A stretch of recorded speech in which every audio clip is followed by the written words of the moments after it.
Thank you, David. Jovanka, Fabiano, congratulations. 2 out of 2, a perfect start, and you made your head-to-head score against Hans 5-0. I guess you were aware of that. Was that on your mind going into the game? Not too much. I mean, I of course know the score, but I don't really think the past results are super reflective always of what will happen in the future. Of course, he has struggled against me, and I did have the white pieces, so I wanted to press, but I wasn't going to go crazy or anything like that. I mean, you saw my approach in the opening was very quiet. I wasn't going for like a super sharp fight at the very beginning. Yeah, tell us about that. So you decided to start here in this position after d4. Maybe you can talk us through some of the key moments of the game. Yeah, I thought bishop e6 was maybe a bit lazy here. Of course, I have absolutely no advantage for sure. Probably f5 is a nice way to play.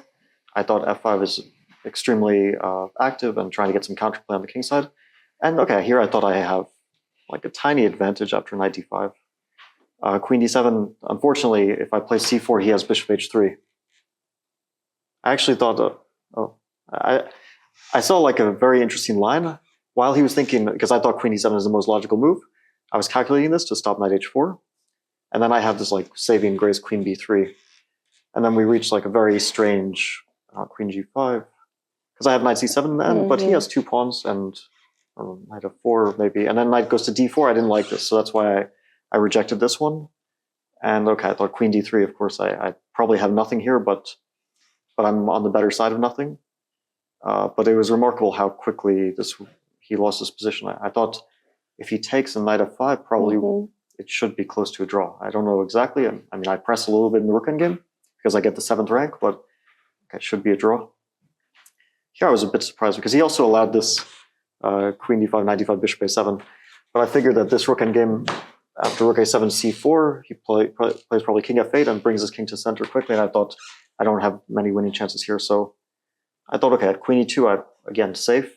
He mentioned after the game that queen e4 was a better move. But I thought that still, if I take and rook d1, it's still unpleasant because he has back rank issues and his knight is not getting to the kind of key f5 square so quickly. A7 is still hanging, so at least I thought I'm pressing here. So do you think rook d8 was the mistake, or where do you think the mistake? I mean, I think it was a series of small and big mistakes, and maybe this was the first moment.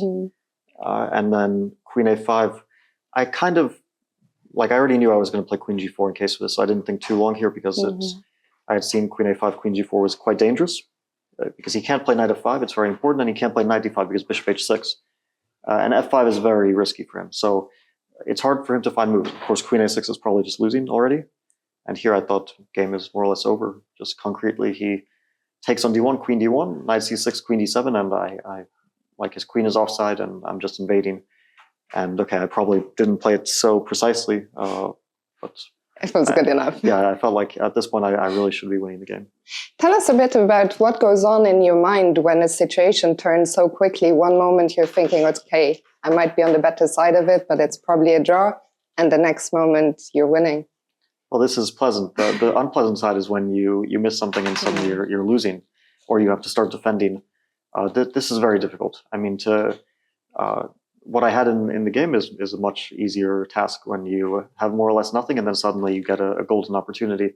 But sometimes I tend to get a bit excited and rush these critical decisions, so I'm kind of aware of my tendency to be a bit superficial. So I was trying not to rush it too much.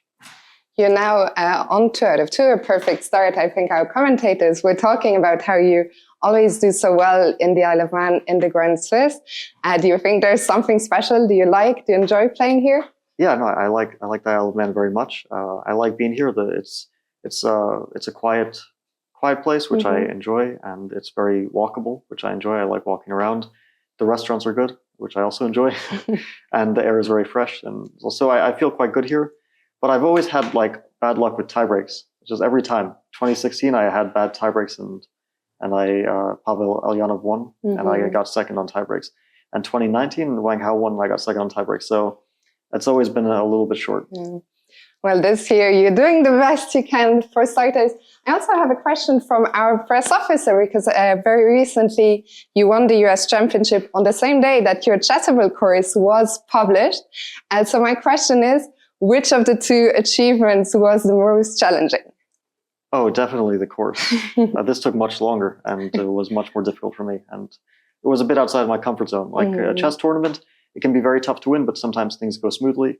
It's hard to say if it's so difficult. I think like the difficult tournaments are the ones which you have a lot of pressure, like, okay, candidates or world championship, and where you have a lot of stress. So this saps your mental energy. When it's a normal tournament, I feel like I'm a bit more relaxed.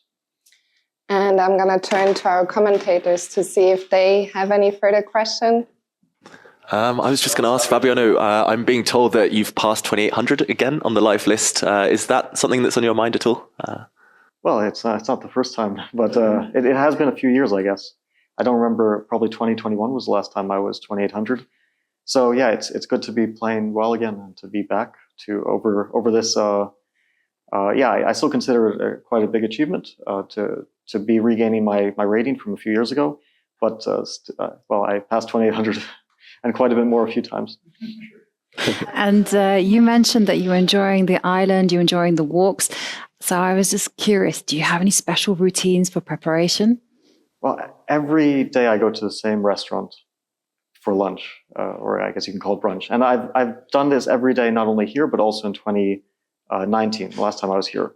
Every single day I went there without fail. And I was going there with another player from the tournament who's not here this time, Robert Hess. So if he was here, we probably would be going every day, but now I have to go alone. But it's still a very good place. I don't know if they want me to promote the place but tell us. The T Junction. I guess it's like a local spot. Very good spot. Are you? Is that part of superstition? Are you superstitious in general? No, I just like tea. Okay. Fair enough. That is a good reason. Maybe just one final question, because we talked about the 2800. You already qualified to the candidates. So here I think you are playing without that pressure that you just mentioned. Is the world #1 spot something that's on your mind? Well, I mean, it's not really on my mind because it's so far away still. But if I get a bit closer, then I'll definitely be thinking about it. Fantastic. Well, Fabiano, congrats again. Thank you so much for dropping by. And back to you guys, Jerry and David.